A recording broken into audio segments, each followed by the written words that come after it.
हाय नमस्कार, मी स्नेहा कोगदे फॅमिलीमध्ये तुम्हा सर्वांचं पुन्हा एकदा खूप सारं स्वागत करते। कसे आहात सगळे? आशा करते तुम्ही सर्वजण मस्त आणि मजेत असाल।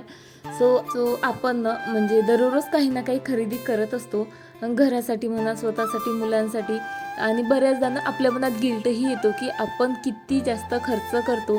आणि हा गिल्ट म्हणजे केव्हा जास्त येतो, जेव्हा आपण काही कमावत नसतो। ऑब्वियसली मी हाऊसवाईफबद्दल बोलत आहे। हाऊसवाईफ म्हणजे काय? जी फक्त घरं सांभाळते, पैसा अजिबात कमवत नाही। मी ही एक हाऊसवाईफच आहे आणि पण मला म्हणजे पैसे खर्च करताना अजिबात गिल्ट येत नाही का? तेच चला आता पुढे या व्हिडिओमध्ये तुमच्यासोबत शेअर करते। आज मी मुगाची डाळची भाजी बनवत आहे। सो मी ती डायरेक्ट म्हणजे त्याची भाजी न करताना 2 तास आधी तरी ती डाळ भिजवून ठेवते। त्यामुळे काय होते, जेव्हा केव्हा आपण भाजी करायला घेतो ना, भाजी फार लवकर शिजून येते। त्यामुळे आपली इथे गॅसची बचत होते। शिवाय जेव्हा केव्हा मी खिचडी लावते किंवा डाळ भात लावते ना, तेव्हा सुद्धा मी डाळ आणि जो तांदूळ असतो ना, ते भिजत घालत असते आणि त्यानंतर लावत असते। इथे सुद्धा आपली दररोज खूप सारी जी आहे गॅसची बचत आपण करतच असतो। मला तरी असं वाटतं, पैशाची बचत करणं म्हणजे एका प्रकारे पैसे कमावणंच आहे। आपण म्हणजे पैसे कमवत नाही याचं गिल्ट आपल्याला येतं, पण जास्त केव्हा येतं, जेव्हा पुन्हा पुन्हा त्या गोष्टींची आपल्याला जाणीव करून दिल्या जाते। पण आपण जरी पैसे कमवत नसलो तरी दररोज आपण खूप सारे जे आहे पैसे वाचवतच असतो। आणि आपण जे काही खरेदी करतो, जो काही पैसा गमावतो, ते सर्व काही आपल्या घरासाठीच तर चालू असतं। आता बघा, आजचा शुक्रवार आहे आणि आजचा आमचा बाजार असतो। सो भाजीपाला आम्ही बाजारातनं घेऊन येतो, कारण बघा जे डेलीचे जे विक्रेते असतात ना, ते जरा महाग देतात। त्या मानाने बाजारात भाजीपाला थोडा स्वस्त मिळतो। हां, त्रास मात्र थोडासा होतो, कारण तिथपर्यंत जावं लागतं आणि एवढी मोठी थैली उचलून आणावी लागते आणि घरी येऊन मग एवढा भाजीपाला निवडायचा असतो, धुवायचा असतो। पण माहिती आहे का, इथे आपले भरपूर जे आहेत पैसे वाचत असतात। बऱ्याचदा भाजीपाला आणायला आरूचे पप्पाच जातात, पण ते नसले ना की त्यांचं म्हणणं असतं, जाऊ दे ना, मी तुला दररोज भाज्या आणून देईल। पण माझं म्हणणं असं असतं, नको, विनाकारण प्रत्येक भाजीमागे 5 रुपये तरी एक्स्ट्रा हे जातातच। त्यामुळे मग म्हटलं थोडासा त्रास झाला तरी चालेल, पण भाजीपाला मग मी तो घेऊन येतच असते। भाजीपाला घेतानाही बघा, आपण जर एखादी भाजी घ्यायची म्हटलं, 1 पाव घ्यायची तर 20 रुपयाला मिळेल आणि अर्धा किलो घेतली तर ते आपल्याला 30 किंवा 35ला मग देत असतात। तर मी अशा भाज्या घेऊन येत असते की ज्या अर्धा किलो घेतल्या की त्यावर आपल्याला 5 किंवा 10 रुपये सूट मिळेल। भाजीपाला घेताना मी म्हणजे बार्गनिंग वगैरे सहसा काही करत नाही, कारण म्हणजे आपण मॉलमधनं किंवा डीमार्टमधनं एखादी वस्तू आणतो तर आपण तिथे बार्गनिंग करू शकतो का? लगेच उचलून घेऊन येतो। मग बिचाऱ्या या शेतकऱ्यांसोबतच बार्गनिंग का करत बसायची? मी जे मला परवडेल आणि त्यांनाही परवडेल असं एवढंच जे आहे विचार करते आणि एका पावाऐवजी अर्धा किलो घेऊन येत असते। म्हणजे माझेही पैसे वाचतात आणि शेतकऱ्यांचा सुद्धा फायदा होतो। आणि जी काही वेस्ट निघते ना, मी तेही वेस्ट घालवत नाही, त्यापासूनही मी माझ्या गार्डनसाठी जे आहे कंपोस्ट बनवत असते। आणि आपण दररोजच जी आहे लॉन्ड्री मशीनला लावत असतो, तर मी काय करते, दररोज मशीन न लावता 1 दिवस आड किंवा 2 दिवस आड लावायचा प्रयत्न करते। जे काही म्हणजे कोरडे कपडे आहेत ना, मी तसेच हँग करून ठेवते किंवा मग बास्केटमध्ये ठेवून देते आणि सर्व 2 दिवसांचे कपडे मग एकत्रच लावते। त्यामुळे माहीत आहे का, आपली खूप सारी इलेक्ट्रिसिटी तर सेव्ह होतेच होते, पाण्याचीही बचत होते। आणि जे डेलीचे कपडे असतात ते दररोज मी हाताने वॉश करते। आणि जे असे कपडे असतात की जे म्हणजे त्याच दिवशी वॉश केले नाही तरी चालतील, असे कपडे मी गोळा करत जाते। मग 2 दिवसाआड किंवा मग 1 दिवसाआड मशीन लावते। आता बघा, मशीनमध्ये आपण जेव्हा लिक्विड डिटर्जंट किंवा हे पावडर डिटर्जंट यूज करतो ना, त्याचं सुद्धा माहीत आहे का, त्या पावडरसोबतच एक मेजरमेंट कप येत असतो, तर मी तोच इथे यूज करत असते। त्यामुळे पावडरही जास्त आपल्याच्याने टाकल्या जात नाही आणि वेस्ट होत नाही। आणि अशा प्रकारे बघा, आपले कितीतरी पैसे आपण इथे वाचवत असतो दररोजच, कारण मशीन 1 दिवस आड लावल्याने इलेक्ट्रिसिटीही वाचते, शिवाय डिटर्जंट तोलून मापून टाकल्याने आपले पैसेही वाचतात। क्लिनिंगसाठी मार्केटमध्ये खूप वेगवेगळ्या प्रकारचे लिक्विड अवेलेबल आहेत, जसं कोलिन झालं आणि असे बरेच आहेत. पण मी काय करते, तिथे माझे पैसे वाचावेत म्हणून घरीच एक मस्त DIY मॅजिकल लिक्विड घरी तयार करत असते. ते कसं, तर बघा, मी 1 ग्लास पाणी घेतलं, त्यामध्ये 1 चम्मच विम लिक्विड आणि 1 चम्मच व्हिनेगर टाकलं आणि त्यानंतर फक्त अर्धाही नाही म्हणता येईल, त्याहीपेक्षा खाण्याचा सोडा टाकला आणि ते छान एकजीव करून घेतलं. इतकं छान मॅजिकल लिक्विड बनतं हे आणि खूप इफेक्टिव्हही असतं, अगदी कोलिनसारखंच.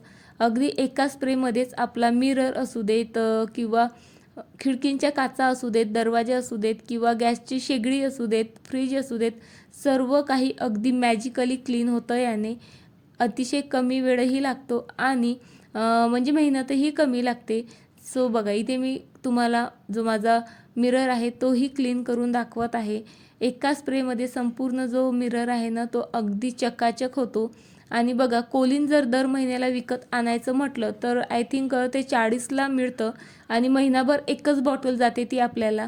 सो बघा, ही 1 रुपयाही नसेल लागला मला हे लिक्विड बनवायला आणि इफेक्टही याचा अगदी कोलिनसारखाच येतो. मग कशाला ना मी कोलिनमध्ये पैसे इन्व्हेस्ट करायला पाहिजे, नाही का? सो इथे सुद्धा माझे दर महिन्याचे 40 रुपये तरी मी वाचवत असते. आणि अशाच प्रकारे ना, म्हणजे अशा अनेक छोट्या मोठ्या गोष्टी असतात ज्यामध्ये आपण हाऊसवाईफ नेहमी जे आहे सेविंग करत असतो. आणि तुम्ही ते ऐकलंच असेल की खर्च करो तो लाखों भी कम और 10 रुपये भी बचाओ तो धन ही धन. सो त्याच प्रकारे म्हणजे आपण कसं दररोजच्या आयुष्यात छोट्या मोठ्या सेविंग ह्या करतच असतो. शिवाय पार्लरची माझी जी काही कामं असतात ना, थ्रेडिंग असू देत, वॅक्सिंग असू देत किंवा क्लीनअप वगैरे, ते सुद्धा मी घरीच करत असते. त्यामुळे तिथेही माझे म्हणजे भरपूर पैसे मी वाचवत असते. त्यामुळेही मग जेव्हा मी एखाद्या वेळेस ना खर्च करते, तेव्हा ना मला फारसा गिल्ट येत नाही. कारण मला माहीत असतं की आपण ना खूप छोट्या-छोट्या गोष्टींमध्ये खूप मोठी-मोठी बचत ही नेहमी करत असतो. त्यामुळे मग एखाद्या वेळेस ना आपण हा खर्च स्वतःसाठी म्हणा किंवा घरासाठी करू शकतो. सो त्यानंतर जेव्हा केव्हा ना म्हणजे हँडवॉश वगैरे विकत घ्यायची वेळ येते ना, तेव्हा मी हे जे मोठ्या रिफिल असतात ना, त्याच घ्यायचा प्रयत्न करत असते. कारण जे छोटे पॅकेट आपण घेतो किंवा ह्या अशा बॉटल घेतो ना, तर प्रत्येक वेळेस अशा बॉटलचे पैसेसुद्धा आपल्याला मोजावे लागत असतात. सो तिथे जर पैसे वाचवायचे असतील ना, तेव्हा मग अशा टाईपचे ज्या रिफिल येतात ना, त्याच आपण घ्यायला पाहिजे. कारण त्या फक्त प्लास्टिकमध्ये येतात. त्यामुळे मग बॉटलचे वगैरे इथे आपल्याला पैसे द्यायची गरज पडत नाही आणि 2 महिने तर हे जे रिफिल्स आहेत ना, आरामात आपल्याला म्हणजे पुरून उरतात म्हटलं तरी चालेल. सो अशा प्रकारे इथे सुद्धा आपले ना भरपूर पैसे जे आहेत आपण अशा प्रकारे वाचवू शकतो.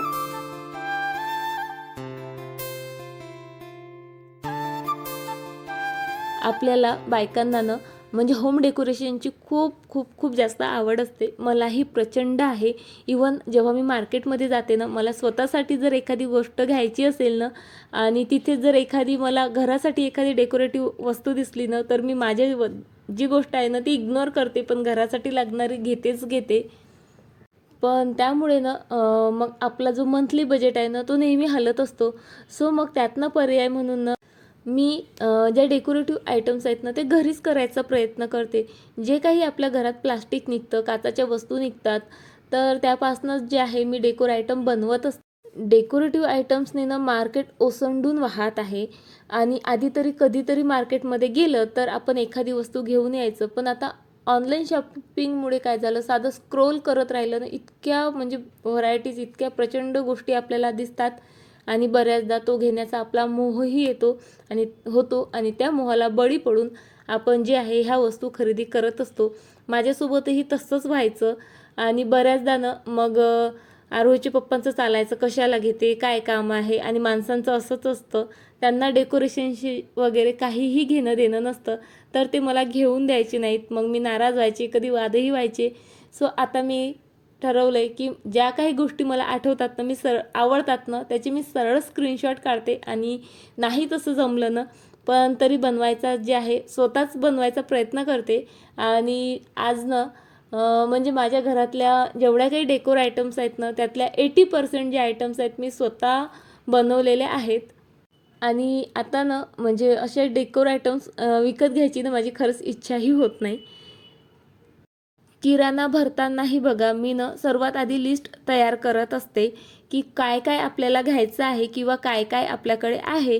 बऱ्याचदा ना जे काही आपले किराणा ठेवायचे टाकी किंवा डब्बे वगैरे असतात ना ते सुद्धा मी चेक करते, कारण प्रत्येक महिन्यात काहीतरी एक्स्ट्रा आलेलं असतं आणि ते असंच गोळा होत गेलेलं असतं.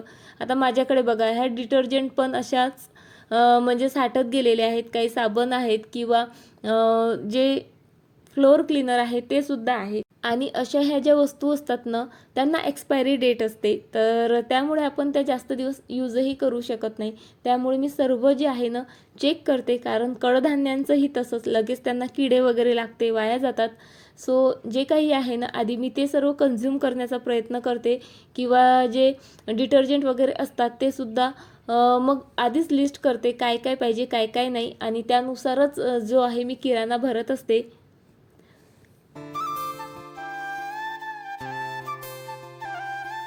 मला ना गार्डनिंगची ही प्रचंड आवड आहे आणि सध्या ना गार्डनिंग ट्रेंडमध्ये आहे असं म्हटलं तरी चालेल.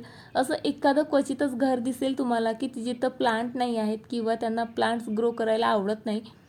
आपण म्हणजे गार्डनिंगचं जर म्हणाल तर प्रत्येक वेळेस ना आपल्याला प्लांट्स विकत आणावे लागतात, प्लांटर्स विकत आणावे लागतात आणि इथेही आपला भरपूर जो आहे खर्च होत असतो. मार्केटमध्ये खूप सारे फर्टिलायझर्स, प्लांटर हे अवेलेबल असतात आणि आपली ते घ्यायची इच्छाही होत असते. पण मी ना म्हणजे अगदी लो कॉस्ट गार्डनिंग करायचा ना प्रयत्न करत असते. जे काही फर्टिलायझर मी प्लांटसाठी यूज करते ना ते सर्व काही मी किचन वेस्टपासूनच बनवत असते.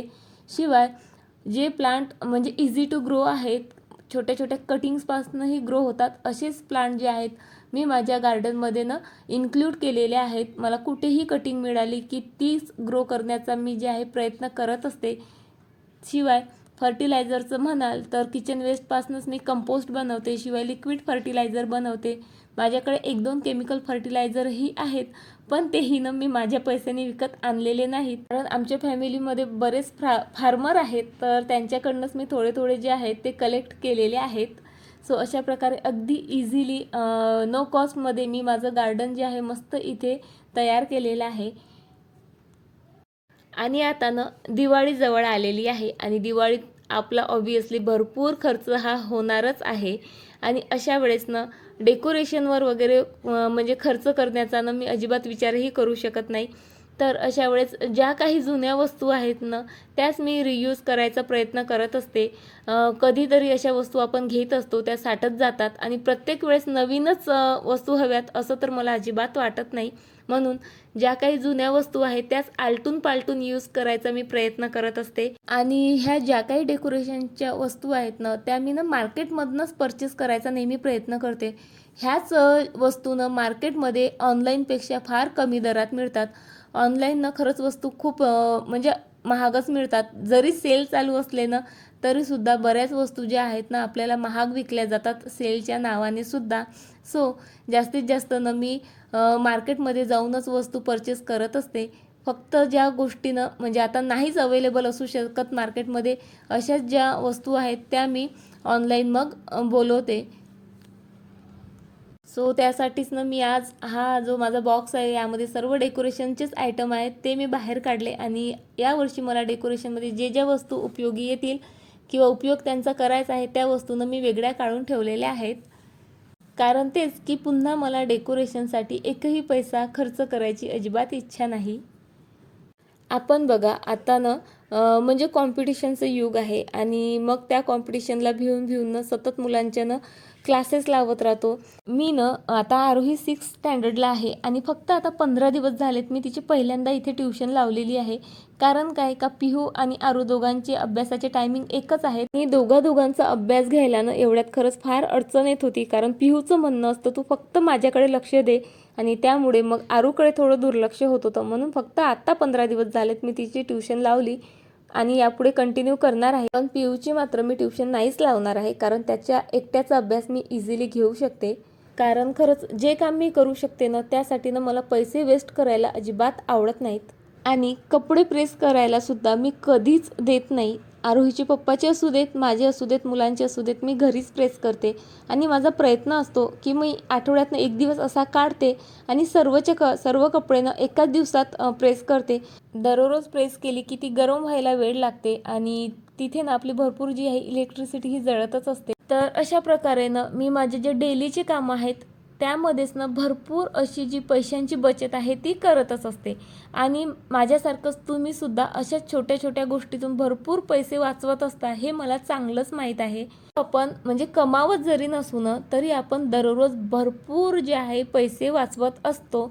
मग स्वतःसाठी एखादी वस्तू घेताना, खर्च करताना खरंच कशाला फील करायचा. जर आपण ह्या छोट्या छोट्या बचती केल्या नाहीत तर विचार करा आपलं म्हणजे किती सारा पैसा हा वेस्ट होऊ शकतो. म्हणूनच सर्व बायकांनाही मी सांगू इच्छिते की पैसे खर्च करताना अजिबात गिल्टी फील करत जाऊ नका. कारण आपण पैसे जरी कमवत नसलो तरी आपण दररोज भरपूर अशी बचत करत असतो. सो चला तर आय होप की तुम्ही नक्कीच आजच्या व्हिडिओसोबत रिलेट केलंच असेल. तर आता व्हिडिओ इथेच संपवते आणि व्हिडिओ जर तुम्हाला आवडला असेल तर नक्कीच व्हिडिओला लाईक करा, शेअर करा आणि छान छान कमेंटही करा. पुन्हा भेटते तुम्हाला अशा छान व्हिडिओसोबत. बाय.